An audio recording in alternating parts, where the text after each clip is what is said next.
Olá, eu sou Sara Kirchhoff e falo ao vivo dos estúdios da B3 em São Paulo e abro o programa de hoje falando, como sempre, do mercado financeiro. O dólar renovou as mínimas frente ao real no fim da sessão desta sexta-feira. No exterior, há uma certa cautela em relação a uma possível greve na próxima semana, caso o Senado norte-americano não aprove a ampliação do teto de endividamento e a extensão do financiamento ao governo federal. A medida já passou na Câmara dos Deputados dos Estados Unidos e agora vai passar também pelo Senado, caso seja aprovada. E aqui no Brasil, a cautela é em relação ao julgamento do ex-presidente Luiz Inácio Lula da Silva, marcado para acontecer na próxima semana na capital do Rio Grande do Sul. Com esse movimento, com essa inversão do movimento do dólar no fim da sessão, a moeda norte-americana termina a semana com queda de 0,24% aos R$ 3,20 mais 20. Mais um dia de queda para o dólar, portanto, nesse último dia da semana.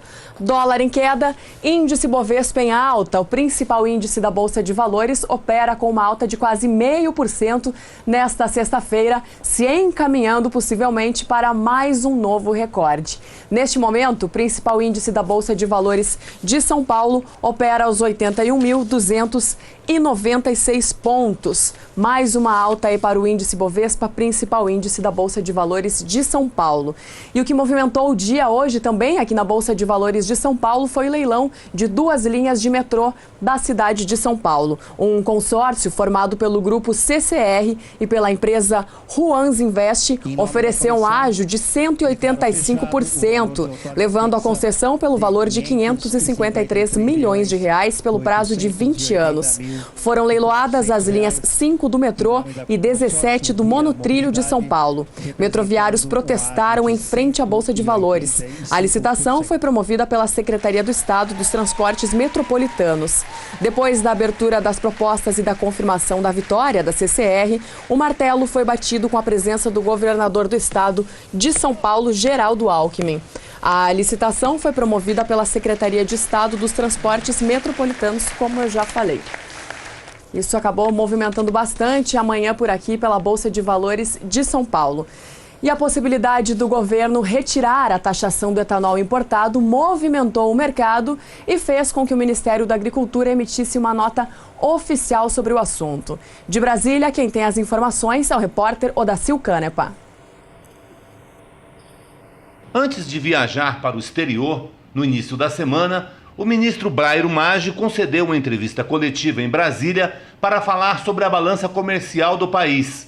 Durante a conversa com os jornalistas, Brairo Maggi informou que o governo avalia acabar com a taxa de 20% sobre o biocombustível vindo dos Estados Unidos. Já pedi para o secretário Odilson fazer um estudo agora, porque os preços da gasolina mudaram muito no Brasil.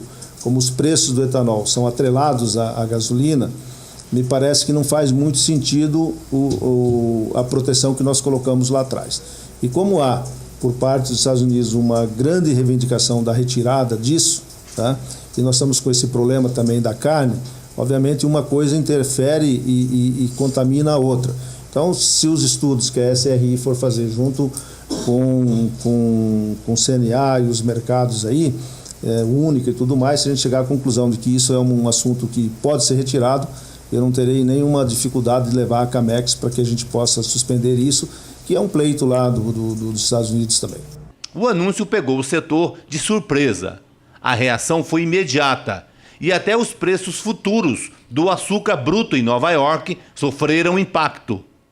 O ministro Brairo Maggi está em viagem para a Alemanha, mas o Ministério da Agricultura divulgou uma nota explicando a posição sobre a importação de álcool etanol dos Estados Unidos. O processo de importação do etanol precisa passar pela Camex. Odacil Canepa para o SBA.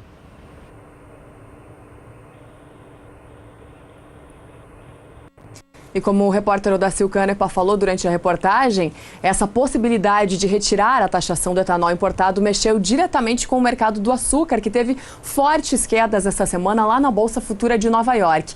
Mas nesta sexta-feira, em um movimento de compra, em um movimento de cobertura de posições vendidas, que são aquelas compras, as vendas que acontecem depois das compras, né? Esse movimento de compra e venda, quando os valores caem muito, depois tem essa movimentação de alta e por isso hoje o açúcar sobe lá na Bolsa Futura de Nova York, como a gente acompanha na tela.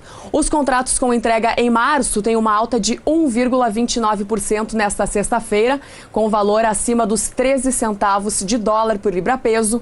Contratos com entrega em maio também com uma alta de 1,20%, acima de 13 centavos de dólar por libra-peso. Contratos com entrega em julho em alta de 1,18%, também acima dos 13 centavos de dólar por libra-peso, assim como os contratos de outubro, que sobem acima de 1% e ficam também para cima dos 13 centavos de dólar por libra-peso. É um movimento de alta observado nesta sexta-feira para o preço do açúcar na Bolsa Futura de Nova York, mas na semana os contratos tiveram quedas aí que chegam até 6,5% lá em Nova York.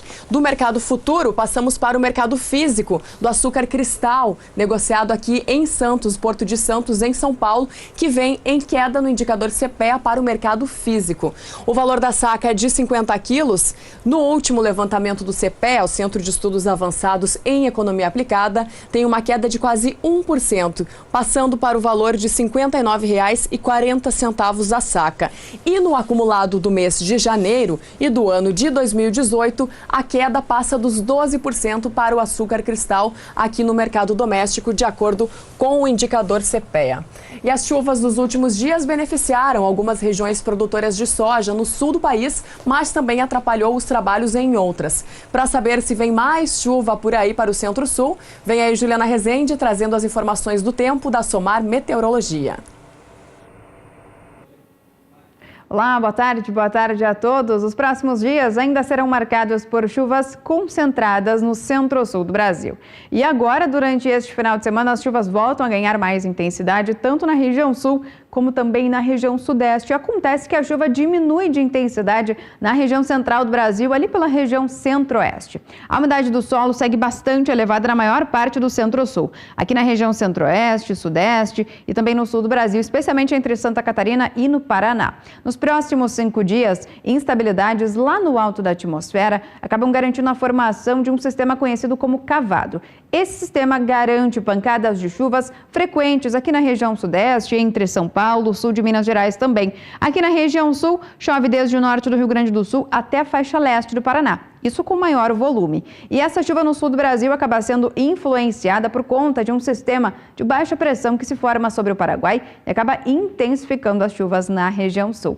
Agora, aqui na região central do Brasil, as instabilidades perdem bastante intensidade por conta da formação de uma área de alta pressão que inibe a formação de nuvens de chuva e também acaba fazendo com que as instabilidades percam intensidade. Então, teremos chuva muito mal distribuída aqui na região central do Brasil, na região centro-oeste, norte de Minas Gerais, até o tempo firme vai voltar a predominar. Durante a segunda semana, essas instabilidades agora na região centro-sul do Brasil conseguem se espalhar e ganhar mais intensidade. Um novo canal de umidade vai passar a atuar e também vai garantir pancadas mais fortes entre Minas Gerais, Espírito Santo, região do estado de Goiás e também no Mato Grosso. Essas instabilidades vão fazer a chuva ganhar força, principalmente aqui em Minas Gerais. Na região sul também tem previsão de chuva forte. Acumulados mais expressivos desde o norte gaúcho até o estado de Santa Catarina e também ao extremo oeste do Paraná. Já durante o terceiro e último período, lá pelo comecinho do mês de fevereiro, as instabilidades voltam a ganhar força aqui na região central do Brasil. Então, aqui no estado do Mato Grosso, Goiás, Minas Gerais e também até São Paulo, tem previsão de chuva pesada, principalmente na região centro-oeste. Isso volta a garantir condições não muito favoráveis, principalmente para os produtores de soja que já estão em fase de colheita no estado do Mato Grosso. Daqui a pouco eu volto com mais previsão do tempo.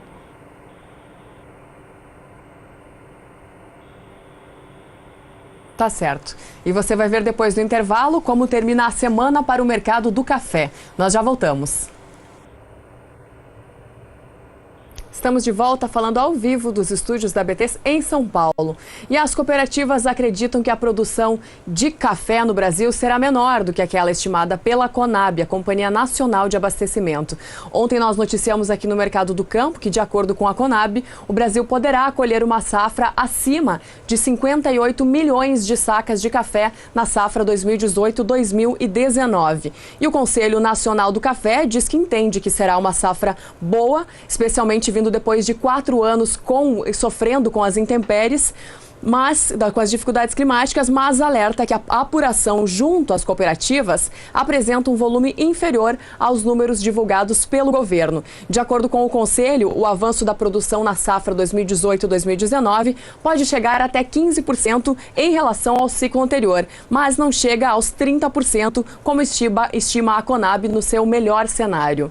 E em um movimento de realização de lucros, o café robusta tem dia de queda hoje na Bolsa Futura de Londres. Os principais contratos têm quedas acentuadas aí que passam de 1% nesta sexta-feira, último dia da semana.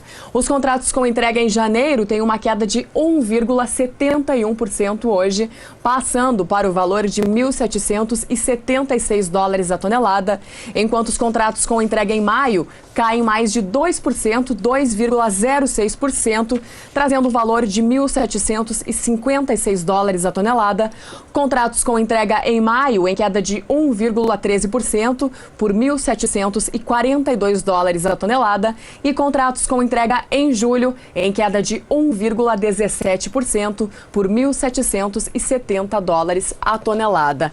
Já o café arábica na Bolsa Futura de Nova York tem uma alta tímida nesta sexta-feira, depois de quedas bem acentuadas aí observadas ontem, especialmente após a divulgação dessa perspectiva da Conab de uma safra recorde de café para o Brasil, já que o Brasil é o maior importador, maior exportador e também produtor de café arábica do mundo. Os contratos com entrega em março têm alta de 0,12% nesta sexta-feira por $1,21 por libra-peso. Contratos com entrega em maio com a mesma valorização de 0,12% por $1,23 por libra-peso. Contratos com entrega em julho, $1,26 por libra-peso e contratos com entrega em setembro, mês referência para o mercado do café, por $1,28 por libra-peso. E o café BMF Bovespa, negociado aqui na B3 em São Paulo, acompanha este movimento de alta nesta sexta-feira. Os contratos com entrega em março têm valorização de 0,19% no papel, passando de 154 dólares e 20 centavos a saca para 154 dólares e 50 centavos a saca no ajuste atual, mas caindo 30 centavos nos últimos negócios. Os contratos com entrega em maio sobem 0,13% de 149 dólares e 80 centavos a saca para simplesmente 150 dólares a saca no ajuste atual. Contratos com entrega em julho em alta de 0,21%, subindo aí 30 centavos em relação a ontem, 30 centavos de dólar, né? Terminando em 146 dólares e 40 centavos a saca no ajuste atual. E contratos com entrega em setembro, alta de 0,13% de 153 dólares e 50 centavos a saca. O contrato passou para os 153 dólares e 70 centavos a saca no ajuste atual, subindo mais um pouco depois do intervalo. Esse foi então o fechamento do café para esta sexta-feira, último dia da semana.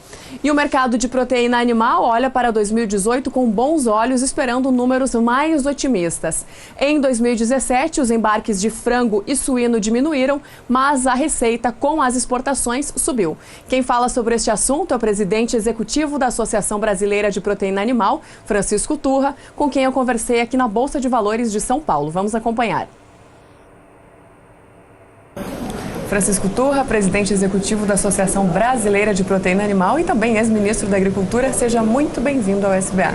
Muito obrigado. Estou aqui com muito prazer para conversarmos um pouco e trocar uma ideia sobre o que acontece com o nosso setor, tanto ontem que aconteceu, o que pode acontecer nesse ano. Tá certo. Vamos começar por ontem, então, porque tem muitos assuntos aqui, mas um deles que eu gostaria de comentar com o senhor é a questão de como que se comportou o mercado de frango e de suínos em 2017. Os dois tiveram aumento na receita, mas diminuição aí no volume exportado, é isso? Como é que a gente avalia esse cenário?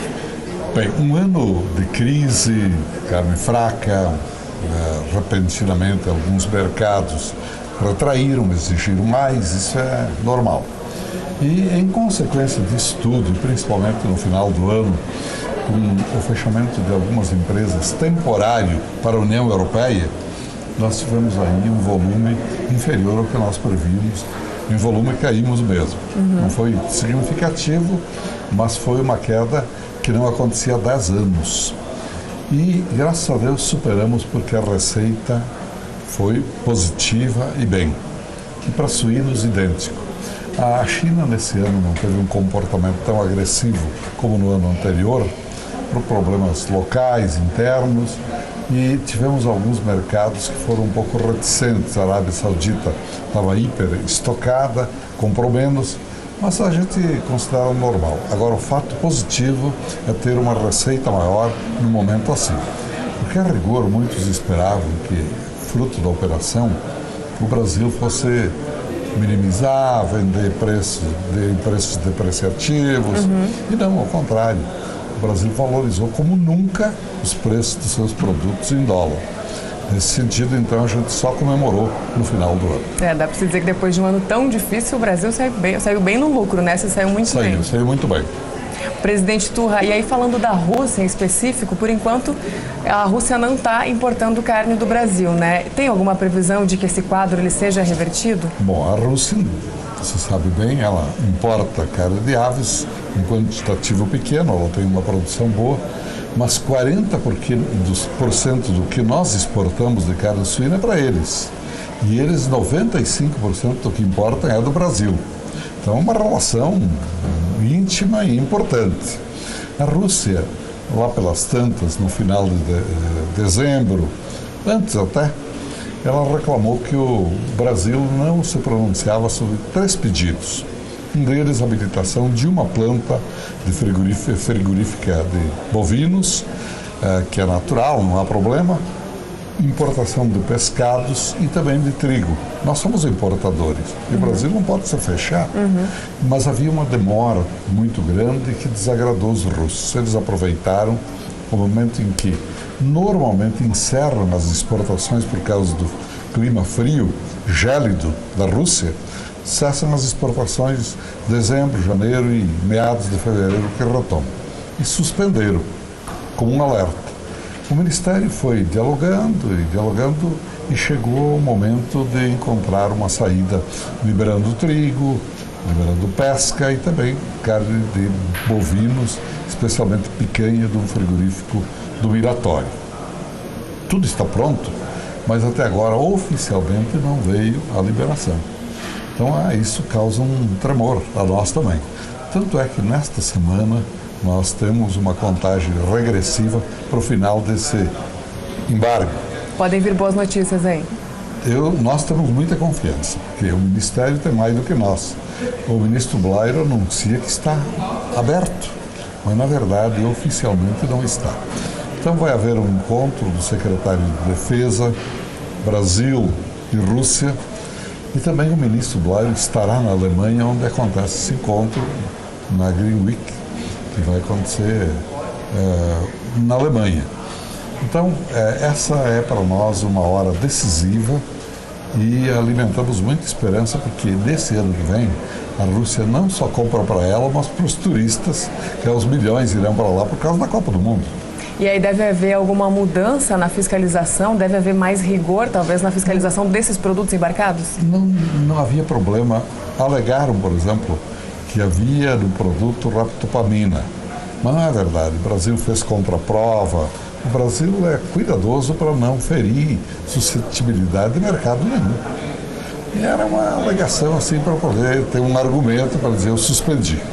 E é importante também que as pessoas entendam o que é essa substância, né? Eu gostaria que o senhor explicasse para a gente. Bem, essa é um hormônio de crescimento, uma substância que ajuda o crescimento, E não é proibido, tanto é que a União Europeia, ou vários países dos Estados Unidos utilizam, são poucos os que têm restrições.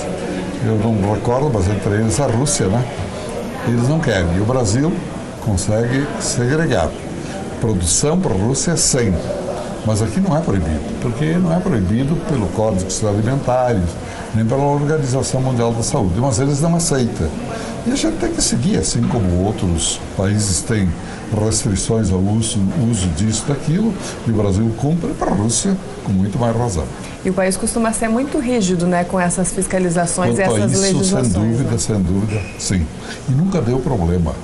Porque mesmo agora, quando anunciaram, os exportadores brasileiros, eles se ofereceram, nós vamos fazer contraprova, mais um exame. Mandaram laudos que saiu daqui sem nada, porque temer lá, né? Mas os russos nem fizeram esse exame, porque sabiam que não era esse o motivo.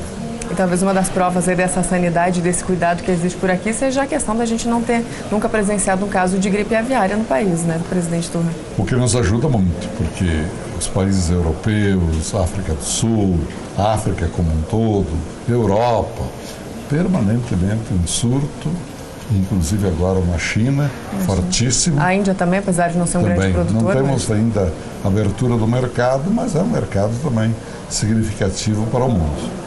Importante falar disso também, né, para que as pessoas entendam que existe esse conflito por aqui, tanto para o que a gente consome e para o que vai para fora do país, né? O Brasil, nós procuramos fazer uma campanha permanente, massiva, forte, não só aqui, mas inclusive com os países limítrofes. Esses do Mercosul, permanentemente nós temos reuniões com eles para discutir métodos, para discutir formas, conceitos e ajuda mútua. Principalmente técnicos brasileiros vão para lá para ajudar. Eu acho que isso tem sido muito produtivo.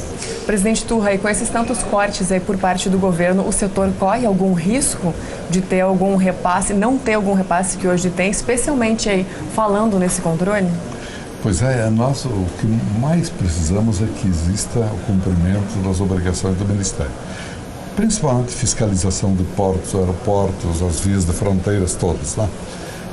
Isso, pelo menos até aqui, não. O que a iniciativa privada tem colocado muito dinheiro. A própria ABPA tem um fundo para uma emergência e ajuda e faz. E os privados investem muito nisso também. Ajuda muito o governo.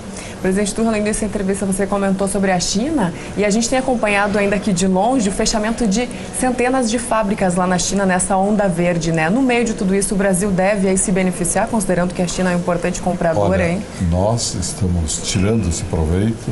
Por exemplo, de leve, eles são os maiores produtores mundiais de carne suína. 50% mais da produção do mundo é deles. Mesmo assim, eles estão reduzindo o rebanho por problemas ambientais, principalmente escassez hídrica. Isso é muito forte. Então, o Brasil, é óbvio, está aí. Eu acho que é a bola da vez, todo mundo sabe. Saiu uma pesquisa aí, 96% dos brasileiros urbanos disseram que consideram o agro a grande vocação do Brasil, e é mesmo. E essa semana nós tivemos aí o resultado da balança comercial do agronegócio de 2017, né, por parte do ministro da Agricultura, que mostra que o agro é responsável por 44% das exportações que saem aqui do Brasil, né? O que mais a gente pode avaliar desse balanço divulgado?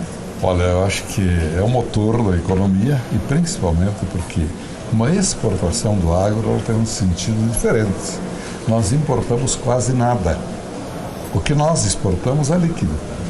Nós temos aí um saldo da balança, não vi os números finais, mas sempre de 80%. Porque importamos 20%, exportamos 80%, ou mais, o 100%. Então o Brasil, do agro, é o Brasil que é o motor da economia. Presidente Turra, começamos a entrevista olhando para trás, agora olhando para frente. O que a gente espera aí do setor de proteína animal agora em 2018, que está recém começando? Veja, eu acompanho muito de perto o nosso setor há 10 anos, mas o agro como um todo há muito mais. E nunca deu para a gente dizer assim, olha, eu prevejo que o ano que vem vai ser uma catástrofe. Óbvio que a gente trabalha com umas variáveis, por exemplo, o tempo. O tempo é um fator determinante para você ter uma safra boa ou ruim. Se a safra for ruim, é muito pesado para setores e etc. Né? Por exemplo, faltou milho, faltou soja. O Brasil é autossuficiente, é exportador e até aqui que nós estamos falando, as coisas vão indo muito melhor do que encomenda. Tá certo, então 2018 a gente espera que seja aí bem positivo, né? Para o nosso setor, a previsão é de crescer, de ajustar umas questões e enfrentar alguns mercados, agredir mais alguns que têm potencial e entrar em alguns novos também. E com o aumento na demanda tanto interna quanto externa, a gente acredita que o Brasil está preparado aí para atender um possível aumento no consumo da carne de frango e suína especificamente. A gente tem uma capacidade ociosa boa, dá para crescer muito bem, sem dúvida alguma. Perfeito. Presidente Turra, mais uma vez obrigada pela sua participação aqui no SBA e volte sempre. Prazer encontrá-la aqui nesse programa, é muito bom. Da mesma forma, esse foi então o presidente executivo da Associação Brasileira de Proteína Animal, Francisco Turra, e nós voltamos ao programa. E a Rússia, inclusive, já se comprometeu a avaliar com rapidez a questão do fim do embargo à carne bovina brasileira.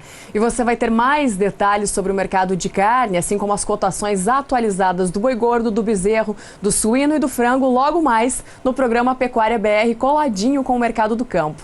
Nós vamos fazer um rápido intervalo e daqui a pouquinho a gente volta para trazer as cotações da soja e do milho para esta sexta-feira, último dia da semana. Nós já voltamos.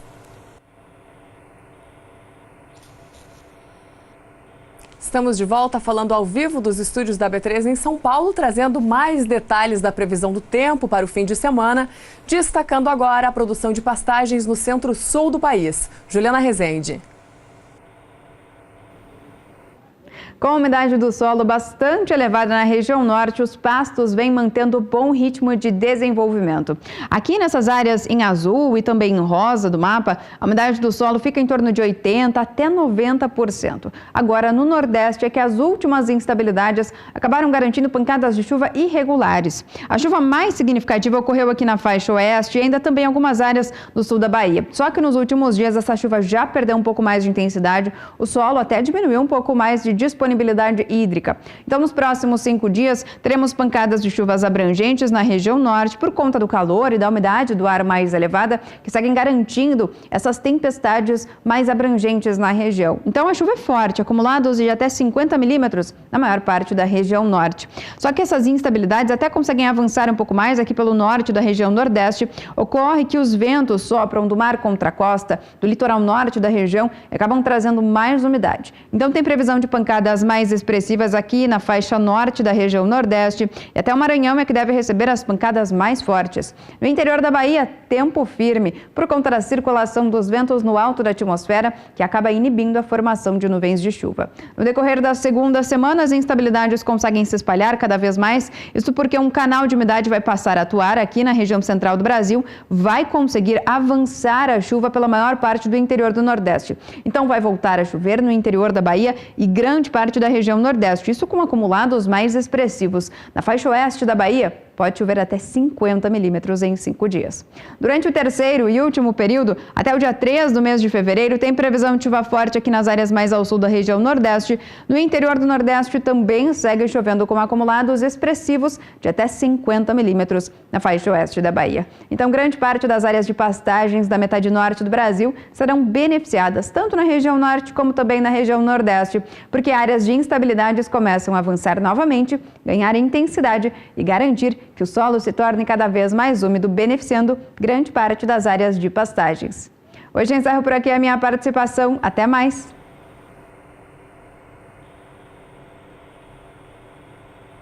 Até mais, Juliana Rezende. E o Brasil se prepara para colher mais uma safra de soja. Graças à boa produtividade, o país é um dos principais produtores da oleaginosa no mundo. Só que é justamente esse grande volume e os estoques altíssimos de passagem que fazem com que os preços fiquem mais abaixo do que os produtores esperam, sem a possibilidade, ou pelo menos sem uma perspectiva de muita reação. Para entender um pouco mais sobre este assunto, a repórter Annelise Nicolodi procurou um especialista lá em Cruz Alta, no Rio Grande do Sul. Vamos acompanhar. O Rio Grande do Sul e o Brasil estão no meio da safra de soja, a mais importante safra de verão. E as especulações são enormes, principalmente em relação ao preço da commodity. Por isso a gente veio conversar com a analista de mercado, Aníbal Bastos. Aníbal, em meio aos teus estudos, o que dá para a gente falar para o produtor rural nesse momento em termos de preço da soja? O preço do soja a gente viu hoje o seguinte, em função de produções bastante alta que vem dos outros anos, inclusive o Brasil, 117, 118 milhões de toneladas, para uma safra desse ano em torno de 110 milhões de toneladas. O americano com safras excelentes. Estoques de passagem americano na faixa de 12,7 milhões de toneladas. Estoque brasileiro, 22,3 milhões de toneladas. São muito altos estoques. A gente vê da cotação de Chicago, posição dólar Brasil. Eu não vejo preços melhores para o futuro do que está o mercado trabalhando hoje. Tá? Então, é uma tendência de preços baixos em função do grande volume de soja que nós temos a nível mundial. Depende muito, condições climáticas. Argentina, se fala mês de fevereiro, lá apesar da laninha, menos chuva, que poderá influenciar no mercado, porque a Argentina é a maior exportadora de farelo e de óleo de soja, pode mexer com Chicago. Rio Grande do Sul, nós temos uma dificuldade, poucas chuvas. O mês de fevereiro é fundamental para nós, chuvas parelhas para poder ter uma produção boa. Já existem perdas, já existem quebras, nós temos regiões, lavouras bem prejudicadas, ultimamente choveu, mas se não for chuva parelhas, coisas de regiões que não pegaram nada, 5 milímetros, 10 milímetros, não resolve o problema. Mas ainda há tempo de recuperação, mas a safra esse ano vai ser menor no Rio Grande do Sul. Mas, como os estoques estão altos, existe uma oferta grande de grão. Eu não vejo preços acima do que o mercado está trabalhando hoje para mês de maio de 2018. Bom, a gente está falando aí de estoques extremamente altos, né? O produtor, ele deve ficar de olho no quê? No dia a dia, fazer alguma projeção, vender o grão? Como analista, qual é a tua sugestão? Ele tem que acompanhar vários fatores. O dia a dia é importante, porque qualquer notícia pode mudar. Aproveitar alguma alta do dólar e realizar, fazer a sua venda, baseado no que ele precisa dentro do seu fluxo de caixa do mês, um pico de dólar, realiza e vende uma parte da produção. Fatores climáticos, se nós tiver problema com fatores climáticos, segura, deixa acontecer. Mas se a soja desenvolver bem, que nós vamos ter uma safra boa, ele é muito arriscado esperar para vender para frente. Mesmo com uma demanda mundial bastante aquecida, a China comprando bastante, nós temos exemplo esse ano que normalmente as exportações encerram em 31 de agosto, esse ano está emendando uma safra com a outra. Nós entramos no mês de dezembro, janeiro, vai entrar no mês de fevereiro exportando. E mesmo assim os nossos estoques estão bastante altos no Brasil. Quase 23 milhões de toneladas, é muito grão estocado.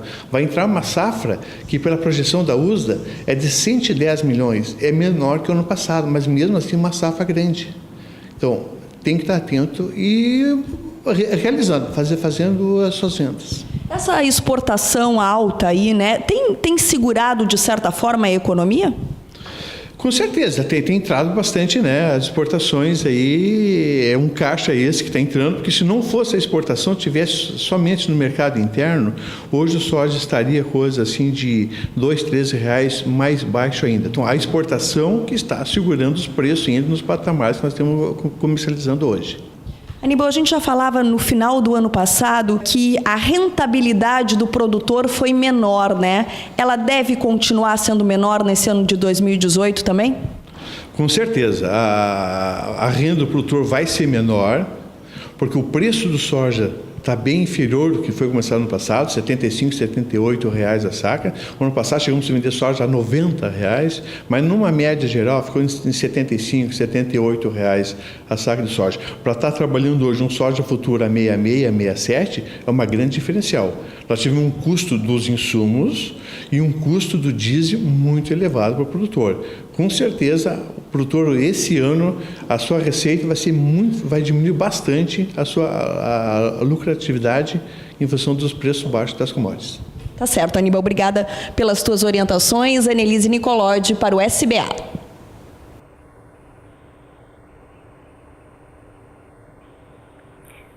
E nesta sexta-feira, a soja testou preços mais altos na Bolsa de Chicago, de olho no clima na América do Sul e também acompanhando o enfraquecimento do dólar, o que acaba limitando os ganhos para os futuros da oleaginosa. De olho na tela, eu começo destacando os contratos com entrega em março, que tem alta de quase 0,5% hoje, assim como os contratos com entrega em maio e em julho. Todos eles têm uma valorização muito próxima a 0,5% nesta sexta-feira, último dia da semana.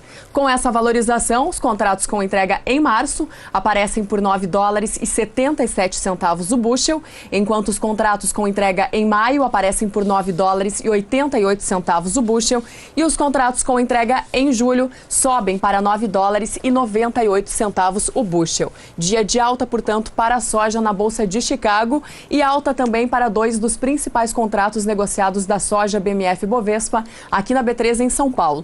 Os contratos com entrega em março sobem mais de 0,5% nesta sexta-feira, assim como os contratos com entrega em maio, que sobem 0,60% hoje nesta sexta-feira, último dia da semana. No ajuste anterior, os contratos com entrega em março apareciam por $21,69 a saca e nos últimos negócios aparecem por $21,82 a saca e nós não temos o ajuste atual. Já o mercado do milho vem buscando suporte no bom desempenho das vendas líquidas nos Estados Unidos, que acabaram ficando acima daquilo que era esperado pelo mercado. Com isso, o milho também tem um dia de alta nesta sexta-feira.